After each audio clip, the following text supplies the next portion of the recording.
함께 말씀 보겠습니다. 오늘 보실 말씀은 사무엘상 24장 1절에서 7절까지 읽겠습니다. 사무엘상 24장 1절에서 7절까지 말씀입니다. 제가 읽겠습니다.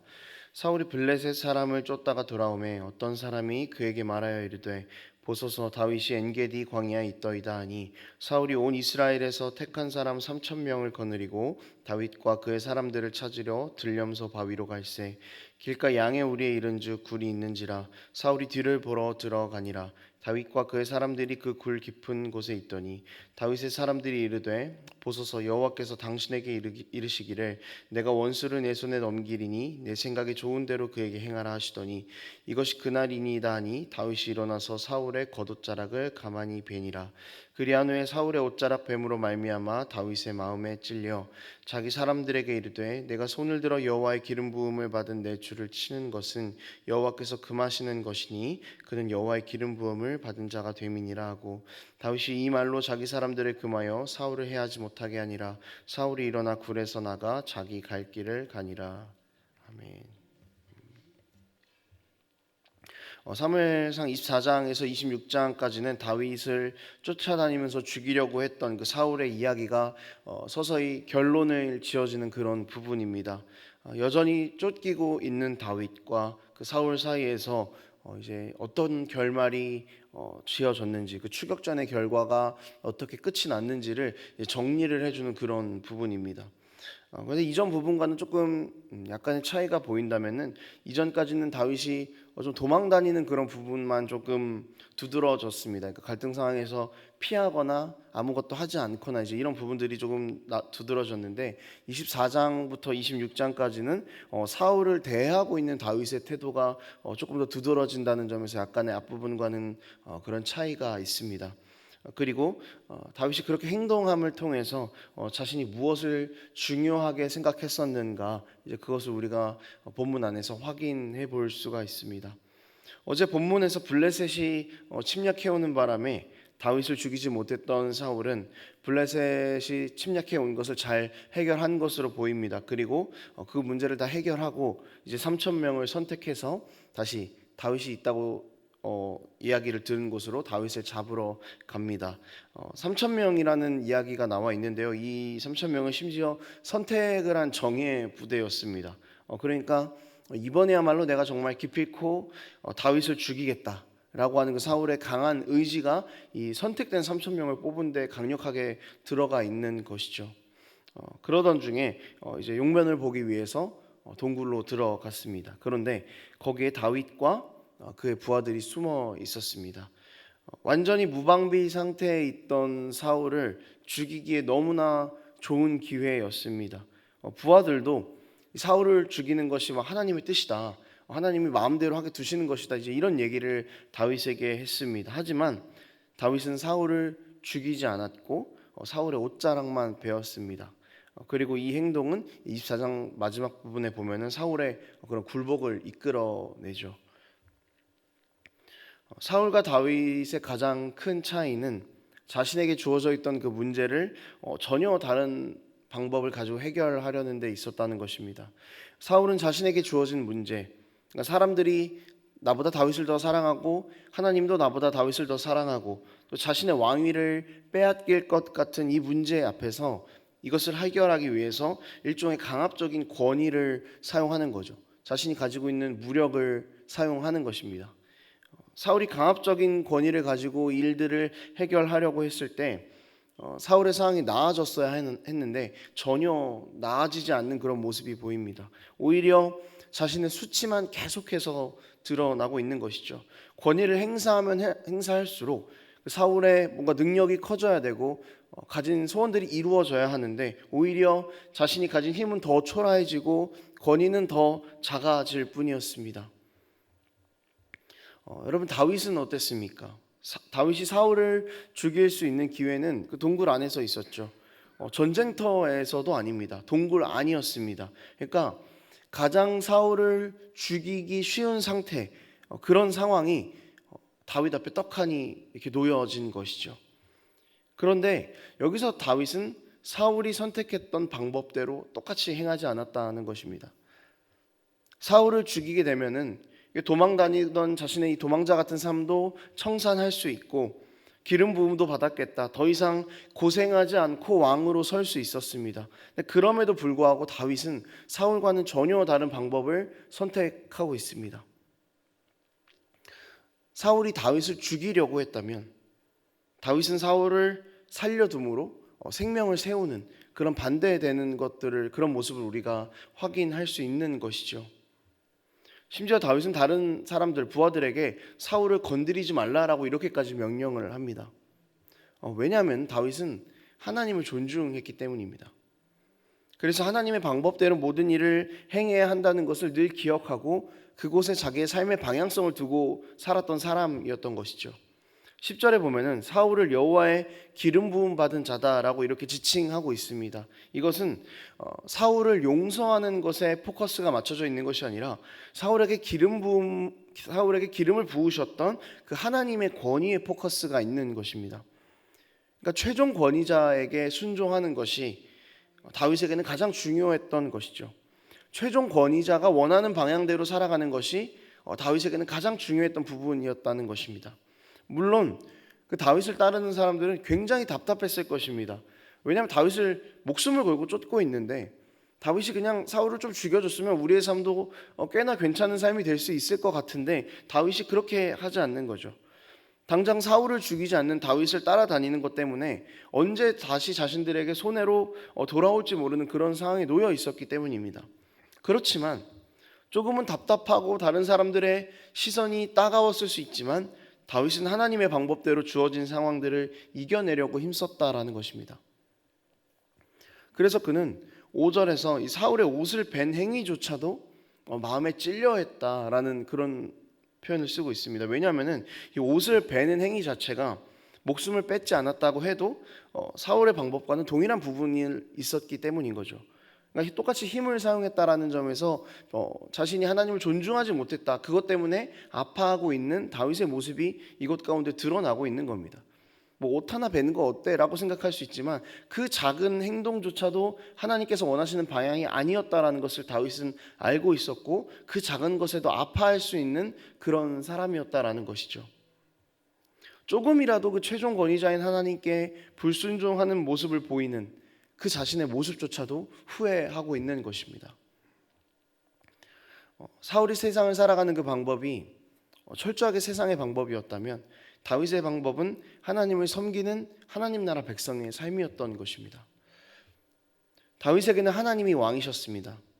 그리고 하나님께서 왕이시기 때문에 자신의 삶 가운데에서 왕이신 하나님께서 원하시는 방법대로 살아가는데 최선을 다했던 것이죠. 거기에 방향을 두고 살았던 것이죠. 그 방법이 사울의 방법과는 전혀 다른 방법대로 행하는 것이었습니다.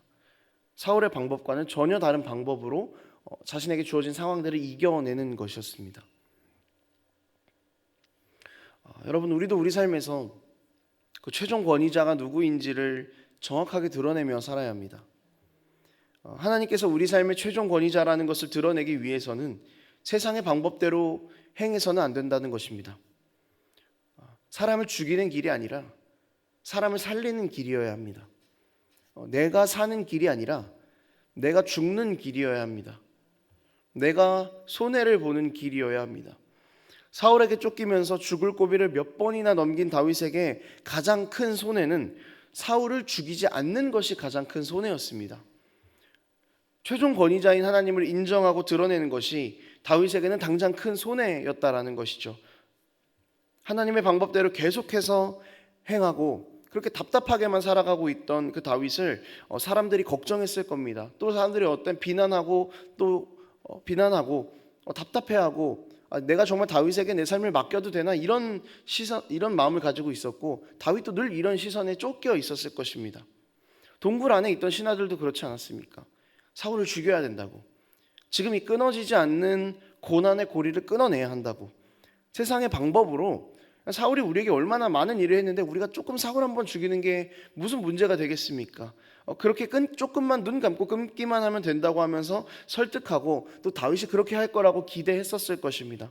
그렇지만 다윗은 그 가장 결정적인 순간에도 손해를 감수했습니다. 끝까지 자신은 하나님의 통치를 받는 하나님의 백성이라는 것을 드러내는데 온 힘을 다했던 것이죠. 그 당장은 너무 괴로웠을 것입니다. 그 당장은 너무 힘들었을 것입니다. 이 좋은 기회를 놓치는 게 조금 아깝다라는 생각이 들었을 수도 있겠습니다. 하지만 하나님께서는 조금씩 다윗에게 살 길을 열어주셨습니다. 그리고 마침내 사울은 다윗을 인정하기 시작하죠. 그때 이 사울이 다윗을 인정하기 시작할 때 다윗은 내가 드디어 사울에게 인정받았구나 라는 것보다 하나님이 드디어 나에게 살 길을 열어주시는구나, 이것을 느꼈을 것입니다. 여러분, 삶을 살아가는 우리에게 고난이 있습니다. 고난이 분명히 존재합니다. 크고 작을 뿐이지, 시기가 좀 다를 뿐이지 모두에게 다 고난이 있습니다. 이미 겪고 있을 수도 있고 앞으로 겪어 나갈 수도 있습니다. 우리 고난을 겪으면서 우리 쓰러질 수도 있습니다. 하나님을 미워할 수도 있겠죠. 하나님을 원망할 수도 있겠죠.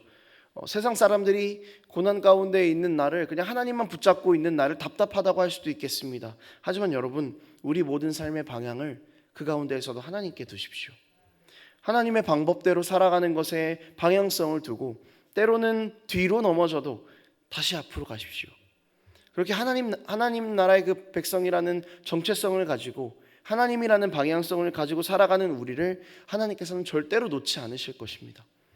가장 손해라고 생각하는 그 순간에도 잠깐만 방향을 한번 틀어버리면 괜찮을 것 같다고 하는 그 결정적인 순간마저도 하나님을 향해 있는 여러분들의 방향성을 여러분 놓지 마십시오.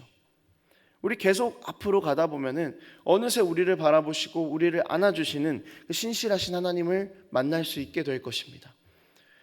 다윗이 사울을 피하는 이 쫓고 쫓기는 이 지겨운 추격전의 이야기, 그 버텨내는 이야기, 고뇌하는 이야기, 그리고 마침내 사울에게 인정을 받는 이 이야기, 여러분, 이 이야기가 우리의 인생의 축소판인 것입니다.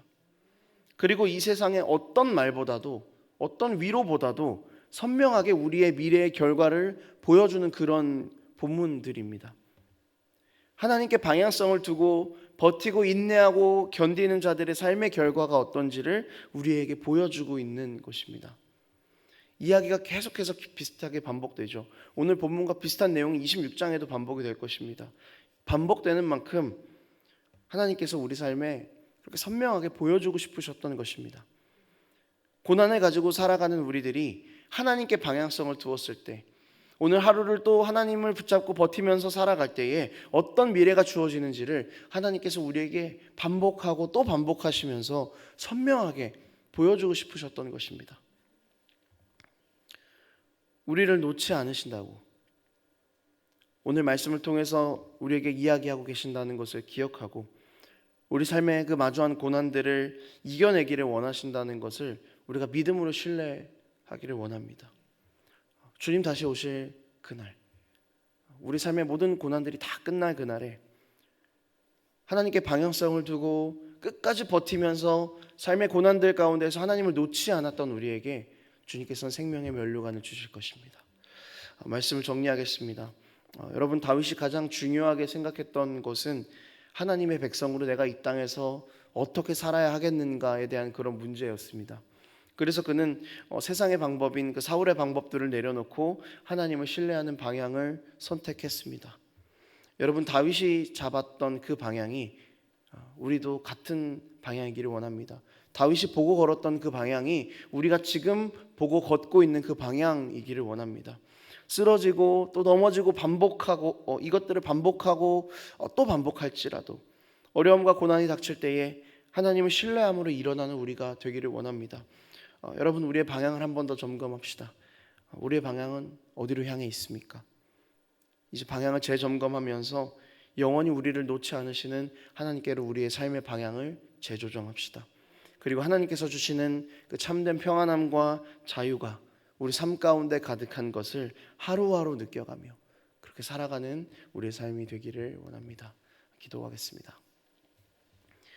하나님 아버지, 우리에게 주어진 삶이 때로는 무겁고 이겨낼 수 없는 그 고난들 가운데 있을 때가 있습니다.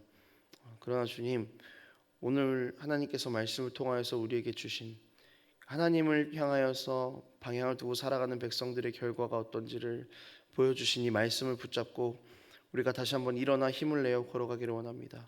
주님, 우리의 방향을 하나님께로만 둘 수 있도록 붙잡아 주십시오. 우리 모든 삶의 중요한 선택들과 또 어려운 모든 선택들 가운데에서도 우리가 하나님이라는 그 방향을 붙잡고 우리 가운데 우리 삶에서 세상 가운데 주어질 손해들을 감수하며 하지만 그 결국의 마지막 날에 주께서 주실 생명의 멸류관을 기대하며 살아갈 수 있는 그런 그리스도인의 백성들 될 수 있도록 아버지 우리 가운데 함께하여 주시옵소서. 감사드리며 예수님의 이름으로 기도합니다.